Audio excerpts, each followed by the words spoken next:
नमस्कार दोस्तों, स्वागत है आपका एनएस एजुकेशन में। आज हम बात करेंगे मध्य प्रदेश ऑब्जेक्टिव क्वेश्चंस जो हमारा चल रहा था उसका हम एक पार्ट डिस्कस कर चुके थे और आज हम बात करेंगे सेकंड पार्ट की। इसकी जो जनरल साइंस के भी हम क्वेश्चन डिस्कस कर रहे हैं और जल्द ही मैं आपके लिए हिस्ट्री और ज्योग्राफी वगैरह के भी वीडियो इसके लिए लेके आऊंगा कि कौन कौन से क्वेश्चन अभी तक एमपीपीएससी में इनके पूछे जा चुके हैं।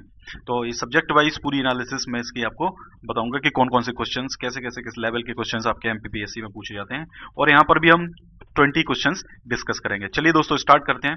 पहला क्वेश्चन है हमारा, एल्यूमिनियम बनाने के लिए कौन से मुख्य खनिज का प्रयोग होता है। देखिए इसका सही आंसर है बॉक्साइट, और बॉक्साइट होता है अयस्क होता है जिससे हम एल्यूमिनियम का निष्कर्षण करते हैं और इसको हिंदी इंग्लिश में कहा जाता है। और इसका जो फॉर्मूला होता है वो होता है Al2O3 into 2H2O, Al2O3 2H2O। और जो हेमेटाइट होता है इसका फॉर्मूला होता है Fe2O3, और ये जो आपका है इससे आयरन का निष्कर्षण किया जाता है, मतलब ये आयरन का एक अयस्क है। ऐसे ही आपका जो मैग्नेटाइट है, मैग्नेटाइट का भी जो फॉर्मूला होता है वो होता है Fe2O4, और ये भी आपका आयरन का ही अयस्क एक है। इसके अलावा जो लिग्नाइट है आपका, लिग्नाइट होता है आपका जो एक कोयला होता है जिसको हम ब्राउन कोल कहते हैं, ब्राउन कोयला या भूरा कोयला इसको कहते हैं। और इसमें जो कार्बन होता है करीब 70% इसमें कार्बन होता है और करीब 20% इसमें ऑक्सीजन पाई जाती है। तो ये मतलब एक निम्न स्तर का कोयला होता है, अच्छा कोयला ये माना नहीं जाता है। इसके अलावा हम और अगर यहाँ पे एल्यूमिनियम के अयस्क की बात करते हैं तो बॉक्साइट है, तो बॉक्साइट का फॉर्मूला भी आपको पता होना चाहिए। और बॉक्साइट के अलावा क्रायोलाइट हो गया आपका, फेल्सपार हो गया, कोरंडम हो गया, डायोस्पर हो गया, अभ्रक हो गया, ये सारे आपके एल्यूमिनियम के ही अयस्क होते हैं। नेक्स्ट क्वेश्चन है हमारा, निम्न में से कौन सा परमाणु का भाग नहीं है। देखिए रदरफोर्ड के अगर मॉडल की हम बात करते हैं तो एक रदरफोर्ड ने एक पूरा एटॉमिक मॉडल दिया था या परमाणु संरचना के बारे में उन्होंने बताया था। उन्होंने कहा था कि एक न्यूक्लियस होगा और न्यूक्लियस के अंदर प्रोटॉन्स प्लस न्यूट्रॉन्स होते हैं। न्यूट्रॉन्स के ऊपर कोई चार्ज नहीं होता, प्रोटॉन्स के ऊपर पॉजिटिव चार्ज होता है, मतलब ये पॉजिटिव आवेश इसके ऊपर होता है, धनात्मक आवेश इसके ऊपर होता है। इसके अलावा इसके चारों तरफ ये कुछ ऑर्बिट्स होते हैं जिनमें इलेक्ट्रॉन्स मूव करते हैं। तो इसका जो कितने इलेक्ट्रॉन्स होंगे कक्षा में उसके लिए एक फॉर्मूला होता है 2n², जैसे ये होता है आपका n = 1 के लिए। n = 1 जब आप यहाँ पर रखोगे तो n = 1 के केस में आ जाएगा 2। तो पहली जो कक्षा है, पहला जो ऑर्बिट है उसमें 2 इलेक्ट्रॉन होंगे। इसको जब n = 2 रखोगे तो 2 स्क्वायर 4 4 4 2 जा 8। तो दूसरी जो कक्षा है उसमें मैक्सिमम 8 इलेक्ट्रॉन आपके हो सकते हैं। ऐसे जो तीसरी कक्षा होगी आपकी उसमें n = 3 के लिए ये हो जाएगा 18। तो इस तरीके से 18, 32 एंड सो ऑन ये चलता रहता है। और जो इलेक्ट्रॉन्स होते हैं इनकी जो इलेक्ट्रॉन्स की एनर्जी, देखिए इलेक्ट्रॉन्स के ऊपर क्या होता है, नेगेटिव चार्ज।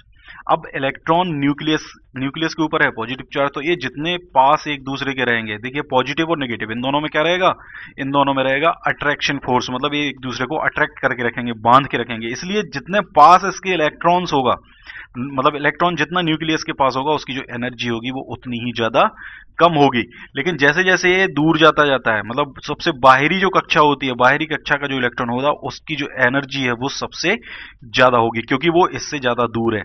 और इन दोनों के बीच में जो फोर्स होता है कूलम्ब फोर्स होता है। कूलम्ब फोर्स के अकॉर्डिंग इनका जो चार्ज है Q1 Q2 अपॉन r², मतलब जैसे ये प्रोटॉन का चार्ज हो गया या ये इलेक्ट्रॉन का चार्ज हो गया, तो इन दोनों के प्रोडक्ट को मल्टीप्लाई कर दो और इन दोनों के बीच में जो भी डिस्टेंस है उसके स्क्वायर के प्रोपोर्शनल। अब मान लो डिस्टेंस अगर बढ़ रही है तो ये जो फोर्स होगा ये क्या होता जाएगा, डिक्रीज होता जाएगा, कम होता जाएगा। मतलब फोर्स इसके ऊपर कम हो रहा है, इसका मतलब इसकी जो एनर्जी है वो क्या हो रही है, बढ़ रही है। तो ये पूरा इसका एटॉमिक मॉडल होता है जो रदरफोर्ड ने दिया था। तो अब यहाँ पे हम देख लेते हैं, आपका क्वेश्चन है निम्न में से कौन सा परमाणु का भाग नहीं है। तो इलेक्ट्रॉन भाग है, प्रोटॉन भाग है, न्यूट्रॉन भाग है, फोटोन भाग नहीं है। फोटोन कहाँ होता है, फोटोन होता है आपका जैसे सनलाइट है, तो जो सोलर सेल्स वगैरह होते हैं वो इसी प्रिंसिपल पे, इसी फोटोन के प्रिंसिपल पे ही काम करते हैं। छोटे छोटे कण होते हैं, मतलब ये दिखाई नहीं देती हैं ये चीजें, और छोटे छोटे कण होते हैं और इनमें भी एनर्जी आपकी होती है। चलिए नेक्स्ट क्वेश्चन हम डिस्कस करते हैं।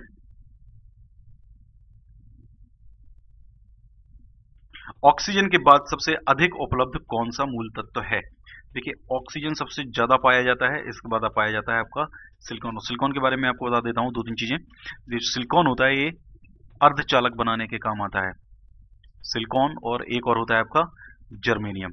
और जो आजकल डायोड्स होते हैं या जो ट्रांजिस्टर्स होते हैं, जो सेमीकंडक्टर टेक्नोलॉजी है, वो पूरी इन दोनों के ऊपर ही बेस्ड है। इन्हीं से आपके अर्धचालक बनाए जाते हैं, जिनसे आपके आगे चल के डायोड और ट्रांजिस्टर्स वगैरह बनाए जाते हैं। तो सबसे अधिक मात्रा में ये पाया जाता है आपकी जो अर्थ है, अर्थ क्रस्ट में एक्चुअली पाया जाता है, और बहुत अधिक मात्रा में ये पाया जाता है ऑक्सीजन के बाद। नेक्स्ट क्वेश्चन है हमारा, मनुष्य में कौन से गुणसूत्र के मिलने से बालक का जन्म होता है। यहाँ पे देखिए दोस्तों, एक चीज मैं आपको बता देता हूँ कि जो बालक का जन्म होता है या बालिका का जन्म होता है, उसके लिए जो गुणसूत्र हैं वो पुरुष के गुणसूत्र रिस्पॉन्सिबल होते हैं। और पुरुष में दोनों प्रकार के गुणसूत्र पाए जाते हैं, एक्स और वाई। तो 50% एक्स पाया जाएगा और 50% इसमें वाई पाया जाएगा। लेकिन जो वुमन होती हैं, वुमन के अंदर जो गुणसूत्र पाए जाते हैं वो दोनों बाय पाए जाते हैं। और जब इसका पुरुष का बाय और ये पुरुष के स्त्री के अंदर जो गुणसूत्र होते हैं, ये सभी एक्स गुणसूत्र होते हैं। मैं बाई बता गया, ये सभी एक्स गुणसूत्र होते हैं। और जब पुरुष का बाई और स्त्री का एक्स, ये दोनों जब मिल जाते हैं तो बन जाता है बालक। तो पुरुष का बाई और स्त्री का एक्स, तो ये बन जाता है आपका बालक। नेक्स्ट क्वेश्चन आपका, इलेक्ट्रॉनिक कंप्यूटर का आविष्कार किसने किया था। तो इलेक्ट्रॉनिक कंप्यूटर का आविष्कार किया था चार्ल्स बेबेज ने। नेक्स्ट है, दूध का आपेक्षिक घनत्व ज्ञात किया जा सकता है हाइड्रोमीटर द्वारा। तो देखिए, लास्ट वीडियो में भी हमने हाइड्रोमीटर को डिस्कस किया था। आपका जो हाइड्रोमीटर होता है, ये होता है किसी द्रव का आपेक्षिक घनत्व मतलब मापने के लिए, द्रव का आपेक्षिक घनत्व इससे मापा जाता है। दूसरा है आपका ब्यूटरोमीटर। ब्यूटरोमीटर जो होता है, इससे पता लगाया जाता है कि दूध में मक्खन कितना है, दूध में बसा कितना है। तो फैट वगैरह ये सब चीजें पता लगाने के लिए इसका यूज किया जाता है ब्यूटरोमीटर का। लैक्टोमीटर जो होता है, लैक्टोमीटर यूज होता है दूध की शुद्धता को जांचने के लिए। मतलब इसका जो सही जवाब होगा वो क्या होगा, लैक्टोमीटर। और जो थर्मोमीटर होता है, ये तो आपका पता ही होगा आपको, टेम्परेचर को नापने के लिए इसका उपयोग किया जाता है। नेक्स्ट क्वेश्चन है, मुर्गियों में रिकेट्स रोग किस विटामिन की कमी के कारण होता है। तो इसका सही आंसर है विटामिन डी की कमी के कारण होता है मुर्गियों के अंदर रिकेट्स रोग।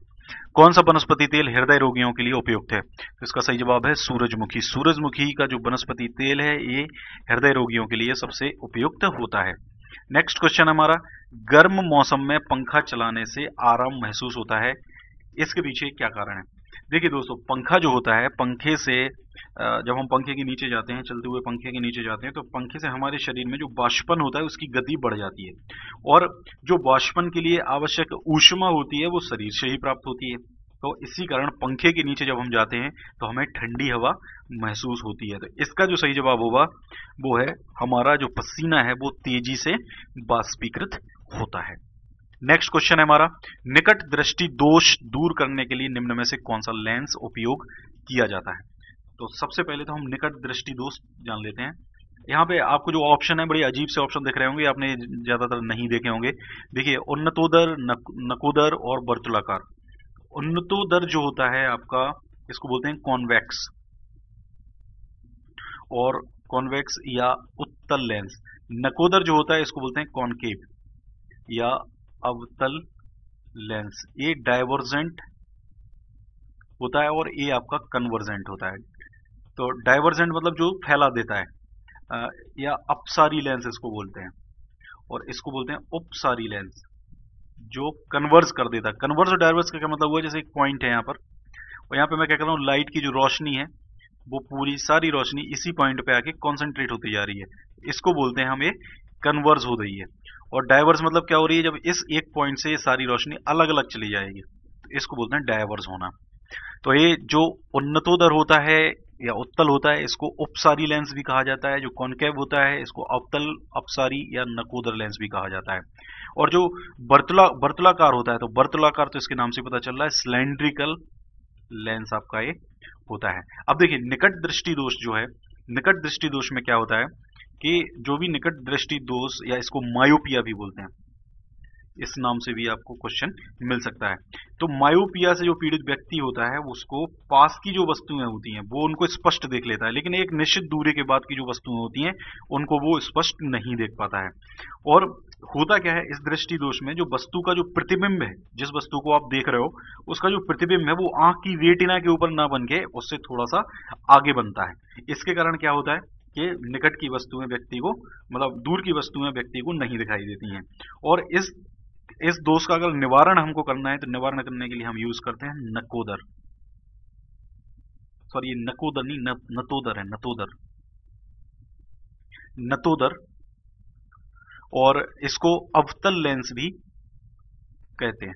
और ये क्या करता है, जो मतलब जो रेटिना पे जो प्रतिबिंब बनना चाहिए, जो आगे बन रहा था प्रतिबिंब, उसको रेटिना पे कंसंट्रेट कर देता है ये लेंस। तो इसका आंसर हो जाएगा नतोदर या कॉनकेव लेंस।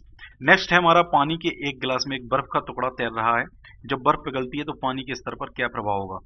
देखिए, ये फिजिक्स की जो हमारी सीरीज थी सुपर 30 वाली, उसमें भी ये क्वेश्चन हमने डिस्कस किया था। और मैं आपको बता, ये ज्यादातर जो क्वेश्चंस हैं, जैसे ये क्वेश्चन है, वो भी हम यहाँ पर वहां पर डिस्कस कर चुके हैं, लेकिन स्टिल एमपीपीएससी के पेपर में पूछे गए, इसलिए मैं इनको आपको दोबारा क्वेश्चंस को दे रहा हूँ। कई लोगों ने वो वीडियोस नहीं देखे हैं। तो ये क्या होता है, पानी के गिलास में बर्फ का टुकड़ा तैर रहा है। तो जब हम क्या करते हैं, जैसे पानी का जो गिलास है, इसमें यहाँ तक पानी भरा हुआ, जब इसमें हम बर्फ गिराते हैं तो जितना चेंज होना होता है वो चेंज हो जाता है, बढ़ता है, या बर्फ का टुकड़ा निकालते हैं तो ये कम हो जाता है। लेकिन जब ये इसमें एक बार आ गया, अब पिघलना ये शुरू होता है, तो इसके बाद पानी के स्तर में कोई भी फर्क नहीं पड़ता है, वो उतना ही रहेगा। नेक्स्ट क्वेश्चन हमारा प्रकाश वर्ष इकाई है। तो प्रकाश वर्ष दूरी की इकाई है, बड़ी बड़ी जो दूरियां होती हैं उनको मापने के लिए हम प्रकाश वर्ष का यूज करते हैं। इसको हम आगे थोड़ा सा डिटेल में डिस्कस करेंगे। तो नेक्स्ट क्वेश्चन हमारा, भोपाल गैस त्रासदी के दौरान जो गैस निकली थी वो थी। तो भोपाल गैस त्रासदी मध्य प्रदेश की राजधानी भोपाल में हुई थी। बहुत बड़ी गैस त्रासदी ये थी, कई लोगों की मृत्यु हो गई थी और कई लोग आज भी इससे प्रभावित हैं। 1984 में ये हुई थी। और जनरली एग्जाम्स में, कोई भी एग्जाम हो, जनरली यहाँ से क्वेश्चन जरूर पूछे जाते हैं। तो भोपाल गैस त्रासदी के बारे में आपको डिटेल में पढ़ना चाहिए। और इसमें जो गैस थी वो थी मिथाइल आइसोसाइनेट। इस गैस का रिसाव हो गया था और एक जहरीली गैस थी, हजारों लोग इसमें मारे गए थे। तो इसका सही आंसर है मिथाइल आइसोसाइनेट। नेक्स्ट क्वेश्चन है, ठंडे किए गए सीमेंट के क्लिंकर में जिप्सम मिलाया जाता है। कारण है, जिप्सम सीमेंट के सेट होने के समय को तेज कर देता है। तो देखिए, ये बिल्कुल सही है कि ठंडे किए गए सीमेंट के क्लिंकर में जिप्सम मिलाया जाता है। क्लिंकर नहीं है, क्लिंकर्स इसको बोलते हैं, मतलब क्लिंकर्स। और इसमें जिप्सम मिलाया जाता है और इसके पीछे जो कारण है वो यही है कि जो जिप्सम सीमेंट के सेट होने के समय को तेज कर देता है। तो इसका क्या होगा, ये भी सही है और ये भी सही है। और ये दोनों, ये जो अभिकथन है ये इसका कारण भी है। तो कथन तथा कारण सही है तथा कारण कथन की सही व्याख्या करता है। तो इसका ऑप्शन ए करेक्ट होगा। नेक्स्ट है आपका, सही जोड़े बनाइए।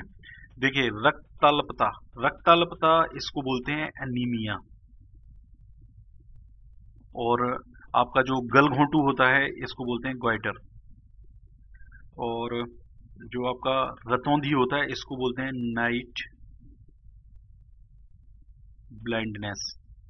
बेरी बेरी को बेरी बेरी बोलते हैं। तो जो आपका एनीमिया है, एनीमिया होता है लोह तत्व की कमी के कारण। और जो लोह तत्व होता है ये, इससे जनरली जो बालक होते हैं, बच्चे होते हैं, महिलाओं में ये सबसे ज्यादा पाया जाता है।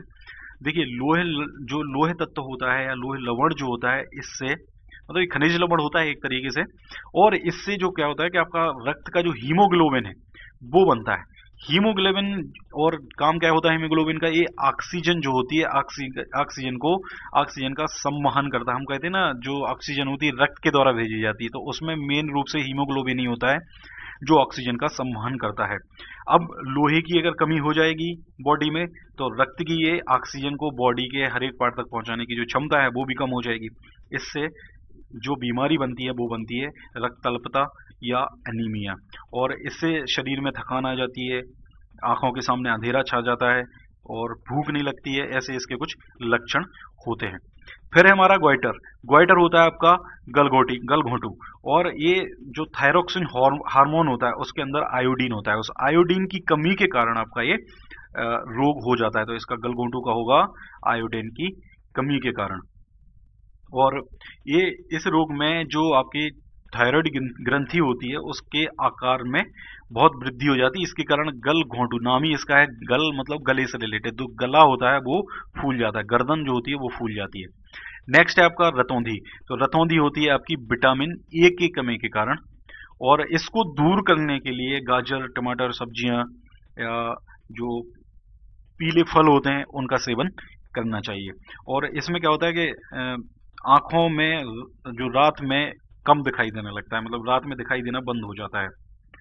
नेक्स्ट फिर आपका बेरी बेरी, तो एक और बचता है आपका विटामिन बी की कमी के कारण। तो बेरी बेरी रोग होता है ये विटामिन बी की कमी के कारण होता है।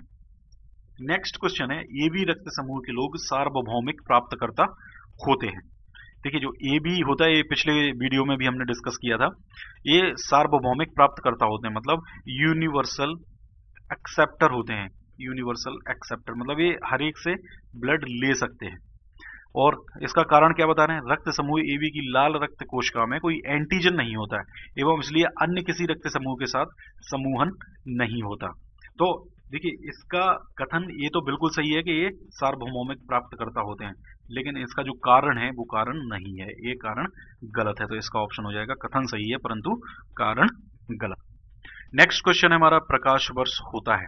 तो प्रकाश वर्ष होता है एक वर्ष में प्रकाश द्वारा तय की जाने वाली दूरी, ये इसका सही जवाब होगा। प्रकाश वर्ष यहाँ पे देखिए लाइट है और ये वर्ष है, मतलब इसको लाइट ईयर इंग्लिश में बोला जाता है। तो ये दूरी को मापने की एक इकाई होती है।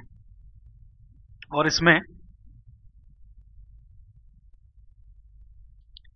एक चीज आपको पता होना जरूरी है कि जो एक प्रकाश वर्ष होता है या एक लाइट ईयर होता है, ये होता है 9.46 इंटू 10⁻15 मीटर।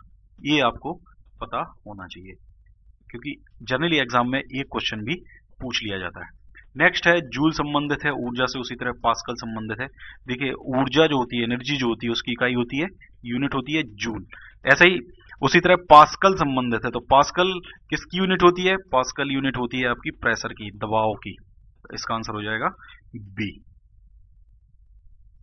नेक्स्ट है वह काल्पनिक रेखा जो फोकस एवं पोल से गुजरते हुए गोलाकार दर्पण पर पड़ती है। तो इसको, इस रेखा को बोलते हैं प्रिंसिपल एक्सिस या प्रिंसिपल अक्ष।